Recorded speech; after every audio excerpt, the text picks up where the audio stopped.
Sveiki gerbėmėjai žiūrovai ir žiūrovės.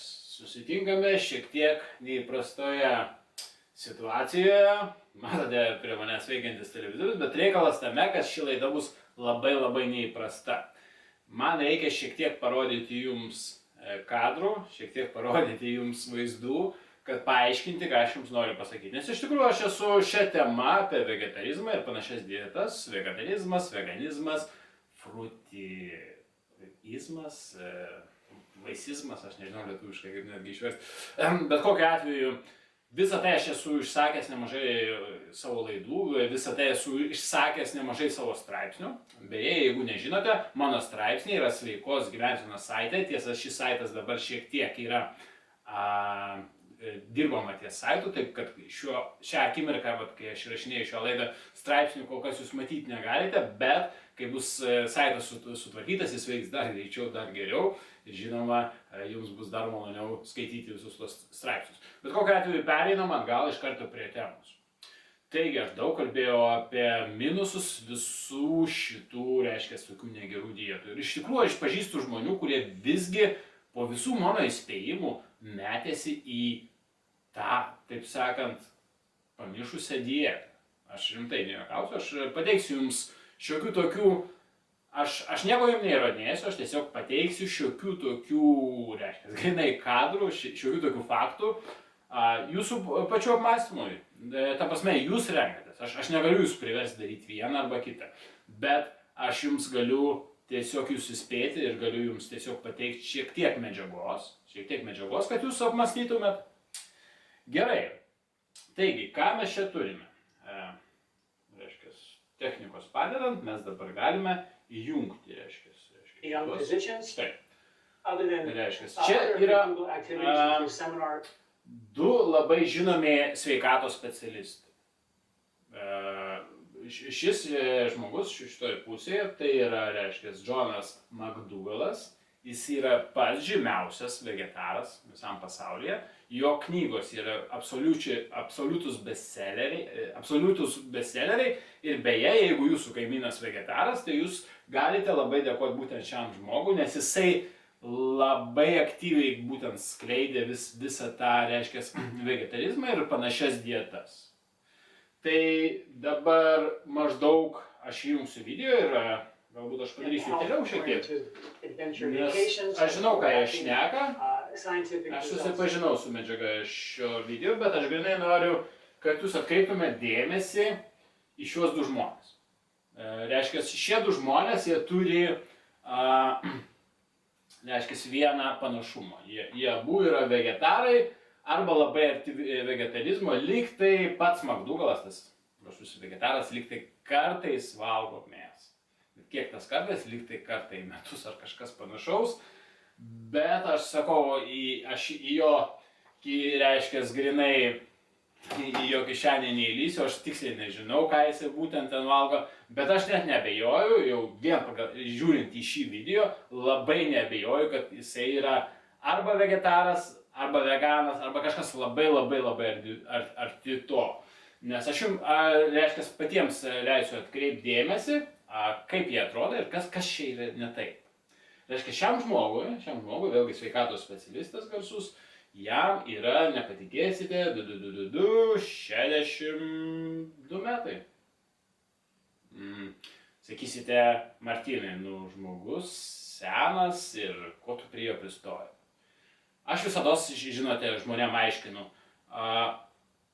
jeigu žmogus neatrodo 10-15 metų jaunesnis nei jo chronologinis amžius, jo neklausykite. Jeigu jis neatrodo gerai, nors jau savo amžių, tai jisai dėsto tai, kaip jisai pats jaučiasi, kaip jisai atrodo. Jeigu jūs taip norite atrodyti 62 metų, aš nežinau. Sėkmės. Jeigu rimtai, jeigu šiam žmogui duoti 45 metus, ką aš dažnai sakau savo laido, tai jisai turėtų būti po atominio karo. Šiek tiek papizdavosiu, atsiprašau, bet, rimtai. Ir dabar atkreipkite į šį žmogų, į šį garsųjį vegetarą, numeris 1, kuris paskleidė būtent tą dietą, kurio knygos yra bestsellerį, kuris turi prašmatnų namą, kuris pasistatė charomus, taip sakant, iš tų visų uždirbtų pinigų ir taip skleidžia savo dietą. Jeigu nežinote jo garsioji dieta, valgykit kiek daug įmanoma daugiau krakmolingo maisto. Pasakysiu, krakmolingas maistas. Nu gerai, tai gal nevertėtų valgyti to krakmolingo maisto, ar reikėtų valgyti tą krakmolingą maistą. Iškart noriu jums pasakyti, jeigu jūs vegetaras ir jūs nevalgysite krakmolingo maisto, jūs mirsite batu, nes nebebus ką valgyti paprasčiausiai. Ir žolių neišgyvensite, na, galite bandyti, bet aš jums to nepatariu.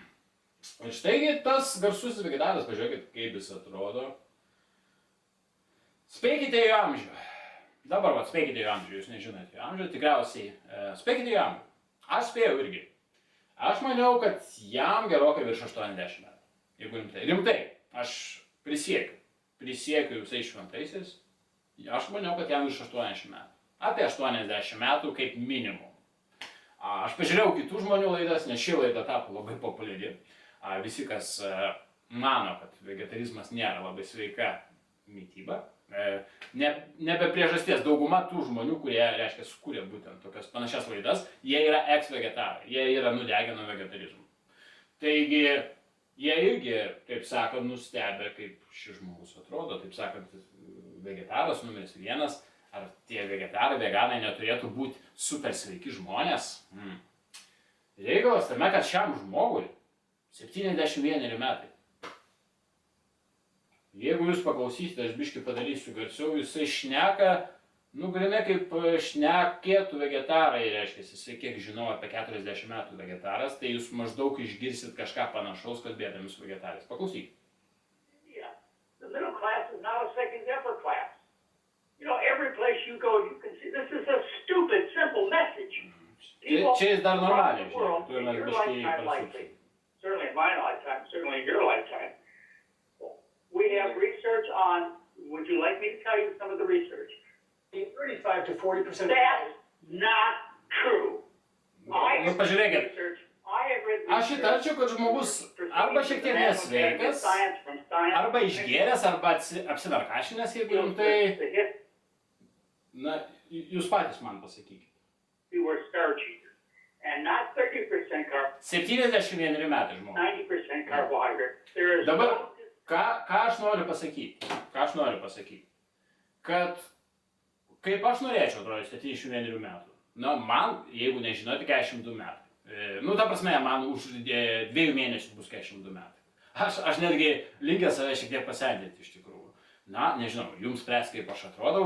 Vieni rašo, troliai rašo, kad aš atrodau kaip 50, bet žmonės, kurie nežino mano amžiaus ir sutinka mane, jie galvoja, kad aš apie 30, netgi šiek tiek jaunesnis. Iš tikrųjų ir panos, ir vyrai, ir ta prasme, aš tikrai labai gerai sportiniai forma, kaip mano smegenys veikia, galite atkreipti dėmesį šitam video, bet to aš darau daug, reiškia, dalykų, kas surišta grinai su smegenų veikla, aš kuriu savo žaidimą šiuo metu, beje, jeigu jums įdomu, galite pasidaryti, bet anglų kalba, ieškokite mano anglų kanale. Tai tada, bet vėlgi, jeigu jūs esat mano kūrybos mėgėjas, iškart galiu pasakyti, kad ten daug kas jums gal atrodys tam žaidime neleistina, nepriimtina ir taip toliau. Čia jūsų reikalas. Mes gyvename laisvėje, taip sakant, ir aš tuo naudojuosi, aš kuriu savo pasaulį, taip sakant. Bet kokiu atveju, reiškia, grįžtant prie temos.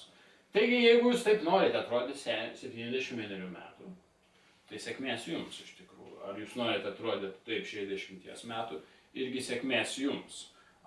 Sakau, man dabar 42 ir tie žmonės, kuriais aš vadovaujuosi, atrodo tikrai puikiai ir atrodo taip, kaip ir turėtų atrodyti žmogus 15 metų, 10-15 metų jaunesnis pagal savo chronologinį amžių. Pažiūrėkite, kaip atrodo, pavyzdžiui, daktaras Bergas, jis atrodo tikrai maloniai, būdamas 52 metų. Sakykime, žinoma, amžius yra amžius, bet, na, nežinau. Atkreipkite dar dėmesį, reiškia. Dar ką aš norėčiau paminėti laidoje, reiškia, žinomas žmogus, Steve'as Jobsas, jisai irgi vienas žymiausių žmonių, kuris buvo vegetaras. jis buvo vegetaras, man rodos, apie 30 metų ar kažkas panašaus. Vėlgi, aš žinau, kad ilgą laiką, bet aš sakau, žmogui į kišenį neįlysiu ir aš tiksliai jums nepasakysiu to. Bet jis labai ilgą buvo laiką vegetaras ir kaip žinote, Steve'o Jobso jau daugiau nebėra. Kas jį nužudė? Vėžys. Jūs galite pasakyti, pala. Vėžys. Taigi, mėsaėdžiai serga vėžiu. Prie ko čia vegetaras ir vėžys? Kaip tai įmanoma? Jeigu jūs manęs paklaustumėt, kaip natūralios sveikatos specialistas, dabar kodėl aš teigiu, kad aš esu natūralios sveikatos specialistas? Nes aš jau esu dirbęs su šimtai žmonių iš tikrųjų. Su šimtai žmonių ir kol kas nusiskundimų nebuvo, kad aš kažkam būčiau pakenkęs. Bet yra labai daug žmonių, kurie tikrai sakė, kad aš jiems padėjau. Jie, reiškia, anketoje, kur turiu užpildyti, jie prašo, kokio svorio jie norėtų būti. Sakykime, jūs dabar 85 kg, bet jūs norėtumėte sverti 60 kg. 25 kg. Aš jums pasakysiu netgi tikslę datą, kada jūs tiek sversit ir prašysiu, ką jums valgyti ir kaip visą tą dietą jums labai tiksliai vartoti. Gramą į gramą, iš tikrųjų ne, jums nereiks tų kalorijų skaičiuoti, nebus gramą į gramą, aš leidžiu šiaip žmonėms valgyti, kiek jie nori, bet aš prašau, kada valgyti ir ką valgyti. Ir tada valgykit, ką jūs norite. Ir man labai svarbu, pirmiausia, kad ta mityba būtų soti ir žmogus gautų pakankamai viso to nutrišono. Nes aš jums galiu pasakyti, jeigu jūs valgysit tik tais kopūstus ar tik tais sriubas, jūs galite atsidurti ligoninėje. Tikrai aš nejuokauju ir yra žmonių, kurie labai apsikopūstino ir labai apsisriubino. Taip kad aš geriau patarčiau kreiptis į specialistą, jeigu jūs norite numesti svorį ir baigti tokias pamišusias dietas kaip kopūstai, ar tenais 22 dienas išbūti vieną ant vandens. Žinokit, aš žinau žmonių, kurie susigadino savo taip sveikatą, taip kad aš jūs įspėju. Tai va, Steve'o Jobsą nužudė vėžys ir tai yra faktas. Tai yra faktas, kurį jūs galite susižinoti. Kiek jam buvo metų? Jam buvo apie 60 metų. Jis buvo labai jaunas žmogus. Tai va, šis asalas, turbūt jūs panašus į asalą, pareiškia, kad Steve'as Jobsas nugyveno tiek ilgai, kadangi vegetarų dieta. Kadangi jis laikėsi vegetarų dietos. Jo manimu, žmonės, jeigu nugyvena 60 metų, laikydamisi vegetarizmo, tai yra labai ilgas amžius. Kiek aš žadu nugyventi, dauguma žmonių, kaip aš, tie reiškia naujosios natūralios sveikatos specialistai, reiškia, kas naujosios? Pagal naujas žinias. Čia yra senos žinios. Old news. Old news. Kaip jūs sužinote, kad senos žinios yra senos? Galite atkreipti į šį žmogų dėmesį. Arba tiesiog atsiųskit man vegetaro pasisekimą. Ta prasme, vyresniam amžiui, kuris ilgai laikosi vegetarizmo ir atrodo puikios sveikatos. Sėkmės jums. Gal ir yra vienas ir kitas, bet tai daugiau vadinami protingi vegetarai. Kas yra protingi vegetarai? Reikalas tame, kad jeigu jūs esate vegetaras, jums trūks visko. Jums trūks baltymų, Jeigu šitam žmogui netrūksta baltymų, aš nežinau, kam trūksta baltymų. Jeigu jūs galvojate, man trūksta baltymų, aš priaugau svorio, aš lankau boksą, aš lankau imtynės, aš tikrai puikioje fizinėje formoje, man tikrai netrūksta baltymų. Jeigu man reikės, aš dar priaugsiu svorio. Beje, jeigu nežinote, aš priaugau 8 kg. Aš svėriau 68, yra laidos, kur aš svėriau 68 kg, galite susirasti. Ir dabar aš sveriu 76 kg. Aš fantastiško fizinėje formoje, aš jaučiuosi toks stiprus, toks galingas, toks energingas, kaip niekada dar nesijaučiau gyvenime. Man beveik 42 metai. Kas bus toliau? Aš laukiu savo sekančios dienos, labai suintriguotas. Aš neįsitikinęs, kad šis žmogus laukia savo sekančios dienos, labai suintriguotas. Bet kokiu atveju, grįžtant prie Steve'o Jobso, taigi jį nužudė vėžys. Ar Steve'as Jobsas vis dar gyventų, jeigu nebūtų vegetaras? Aš manau, kad taip. Reikalas tame, sakau, jeigu jūs klausimėt, kas sukelia vėžį? Pesticidai sukelia vėžį. Pesticidai randami ant ko? Ant žalumynų. Jeigu jūs valgote labai daug žalumynų, jūs gaunate labai daug pesticidų. Taip? Gerai. Ar mėsa sukelia, vėžiui? Yra tiek daug įrodymų. Reikalas tame, kad tuos įrodymus pateikė tokie žmonės kaip šis žmogus. Jeigu jūs norite tikėti tokių žmogų, sėkmės jums, bet turbūt jums net nevertėtų mano video žiūrėti, nes jūs kažin ar sužinosite kažką naujo, klausydami tokių žmonių, jūs turbūt jums viską jau paaiškino, suprantat. Tai mėsa visai nesukelia vėžio, iš tikrųjų yra tik tais epidemiologinis, reiškia, įrodymas 18%, kas praktiškai yra visiškai niekas. Ir kalba daugiau eina apie perdirbtą mėsą. Kas yra perdirbta mėsa? Jeigu jūs valgote daug dešrelių, tai atkreipkite dėmesį į sudėtį. 60% mėsa. 60% mėsa. Ar čia tik vis dar mėsos produktas? Ir atkreipkite dėmesį, kas visi kiti produktai.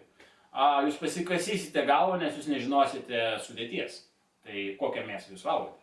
Jeigu jūs valgote mėsą, aš turiu omeny mėsą, ten kur mėsa, tai jūsų, reiškia, nuo tokio gaminio jūsų galimybė susirgti vėžiu nulinės.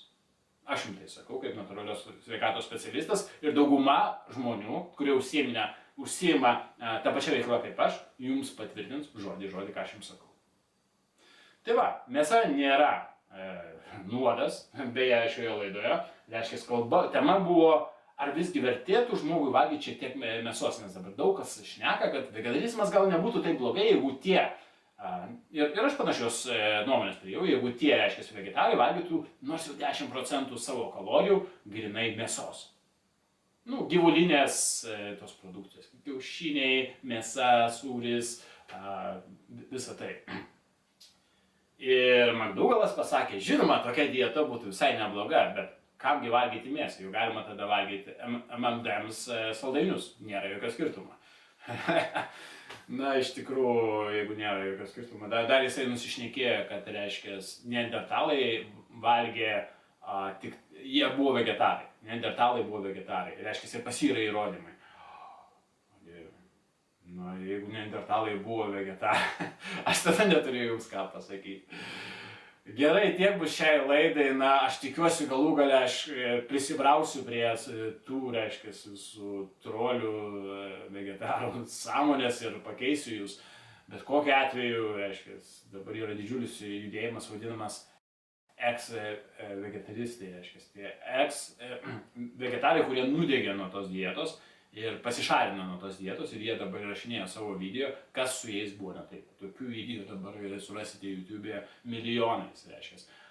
Jeigu rimtai, aš pats esu nudegęs nuo vegetarizmo, aš esu bandęs, aš buvau vienas iš tų bukų vegetarų, kurie norėjo būti vegetaras, bet nežinojo, kaip tai tiksliai padaryti. Na, iš tikrųjų, aš galiu pasakyti, kad 99,9% visų vegetarų yra lygiai tokie pat vegetarai, koks aš buvau vegetaras. Aš labai staigiai netekau visos masės, Martynai, tu numetei svorio, taip nuostabu jo, bet aš turiu omeny gerąją masę, raumenų masę. Iš tikrųjų, aš atrodžiau labai silpnas, labai kūdas, pradėjo drebėti rankos ir jeigu po tų 6 mėnesių aš nebūčiau nutraukęs viso to pamišimo, aš turbūt taip būčiau atrodęs dar po 6 mėnesių. Iš tikrųjų, aš nejuokauju. Jeigu jūs atkreipsite dėmesį į vegetarą, kuris jau kurį laiką vegetaras, tai maždaug aš jums galiu duoti, reiškia, galimai dirvos apmąstymą. Turite augalą, jo? Ir pabandykite jį laistyti nepakankamai. Su laiku kas atsitiks, jis pradės vystyti. Tai grinai tas pats atsitinka su vegetaras. Jie negauna to, ko jiems būtina. Kas? Baltymai, geležis, omega-3, aš turiu omeny normalus omega-3, ne tas, kurie augalai. Jeigu nežinote, mūsų organizmas negali perdirbti viso to omega-3, kas yra, sakykime, graikiškose riešutuose arba linų sėklose. Mums tas omega-3 yra absoliučiai beprasmis, mes pripratę valgyti mėsą ir iš ten žuvį, ir iš ten, šiaip mėso irgi šiek tiek yra omega-3, ir iš ten pasisemti omega-3. Ko dar trūksta? Iš tikrųjų trūksta, velniai žino, labai daug ko iš tikrųjų. Ir to, ir šio, ir matosi tiesiog ant šito žmogaus ir ant šito žmogaus. Dažniausiai vegetarai turi problemą su plaukais, su raumenų mase. Nors šiaip yra ir kultūristų vegetarų, bet vėlgi, sakau, jūs galite būti žiauriai protingas vegetaras ir bandyti viską kompensuoti su papildais. Na, bet nebent jūs turtingas lietuvis, jūs to negalėsite finansiškai padaryti, nes papildai kainuoja. Ir šiaip, pavyzdžiui, kad ir omega-3 gauti, būnant vegetaru, pirkit nors krylo aliejų. Jeigu jūs nepirksit krylo aliejus, Aš tada nežinau, iš tikrųjų, suprantat. Ir sakau, į kiekvieno vegetaro kišenę neįlysi, nepažiūrėsi į jo šaldytuvą, ką jisai būtent valgo. Gali būti kultūristas, jisai šiek tiek valgo mėsos, šiek tiek valgo žuvies ir jis gauna visko, ko reikia, bet jisai gal propaguoja propaguoja vegetarizmą kitiems, kad jisai gal tiesiog nenori, kad kiti žmonės valgytų gyvūnus. Vėlgi, pilnai gali būti. Bet sakau, pilnas vegetarizmas, ar veganizmas, ar žalia valgizmas, ves jūs prie tokių rezultatų. Ir sėkmės jums. Jeigu galų galia jūs nudegėt nuo jūsų dietų, kreipkitės, padėsiu labai staigiai iš tikrųjų. Sakau, pavyzdžiui, viena panelė kreipėsi mane, rimtai, pas mane iki šiol jos žinutės yra mano telefone. Jinai 3,5 savaitės, gal jinai dabar klauso šią laidą, 3,5 savaitės buvo vegetarė ir dabar jinai neišlipo iš lovos. Jinai neišlipo iš lovos ir daktarai nežino, kas su ja. Turėkite omeny, kad gali būti ir taip. 3,5 savaitės. Matyt, aš taip spėčiau, kad pas ją jau buvo problemų prieš vegetarizmą ir vegetarizmas ją tiesiog paguldė į lovą. Jinai tapo neįgali. Jeigu jūs nesijaučiate gerai prieš vegetarizmą, tai saugokitės dar ir dvigubai. Gerai, tiek bus šiai laidai. Prenumeruokite mano kanalą, kreipkitės, jeigu jums reikia kokios nors pagalbos. Skaitykite straipsnius su mano saite, aš paliksiu linką, bet sakau, šią akimirką tas saitas nedirba, bet labai gali būti, kad po savaitės kitos jau turėtų visi straipsniai, viskas veikti kuo puikiausiai. Viskas, viso geriausio. Myliu jūs visus, visiems jums sveikatos iš tikrųjų. Aš noriu žmoniai geresnio. Aš nenoriu pizdavoti kažkokių vegetarų ar kažką vadinti asilas ar kažkas panašais. Bet jie braunasi mano teritoriją. Jie sako, kad jų mityba sveika. Ir aš noriu įrodyti, kad taip nėra iš tikrųjų. Aš pats atradau ant savo kailio, kad tokia mityba nėra žmogui gera. Taip va, tik tiek. Viskas. Rašysiu dabar panašią laidą anglų kalboje. Čiau.